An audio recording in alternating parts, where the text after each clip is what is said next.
नमस्कार आम ओडिया कथा जना अजना यूट्यूब चैनल को आपण मानकु स्वागत। बही पढ़ा तो समस्त को भल लगी थाए। खटरे सोई बही पढ़ा अभ्यास अनेकंकर थाए। तेबे आमे एठी जो बही कथा कहूचु ताहार पृष्ठा उल्टेबा पाई 6 जन व्यक्ति आवश्यकता पड़ी थाए। तेणु आराम रे सोई हाथ रे बही धरी पढ़ा तो असंभव, कारण ए हेउची पृथ्वीर सबुठु बड़ हाथ तियारी बही, जार ओजन 1.4 टन, दैर्घ्य 4.18 मीटर आउ प्रस्थ 3.77 मीटर एवं एथिरे 346 पृष्ठा रही अछि। उत्तर हेंगेरीर सिनेपेत्री गाँव में अच्छी यही पुस्तकटी स्थानीय वृक्षलता प्राणी संपदा आदि संपर्कर तथ्य मध्य रही।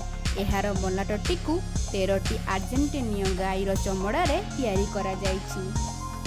पारंपरिक कागज तैयारी कलारे पारंगम बाप पुओ बेला भर्गा और काबरा भर्गा एई पुस्तकटी को तैयारी करिसंती। एथिरे पारंपरिक पुस्तक बांधिबा पद्धति मध्य व्यवहार करा जाइछि। एथिरे व्यवहृत कागज को ऑस्ट्रियार पेपर मिल रु अणा जाइछि आउ प्रिंट करा जाइछि। बिल ब्रोड विज्ञापन प्रिंट करा जाउथिबा बड़ इंडस्ट्रियल प्रिंटर रु। वीडियोटी जदि भल लगुच लाइक करंतु, शेयर करंतु, आम चैनल को सब्सक्राइब करंतु। धन्यवाद।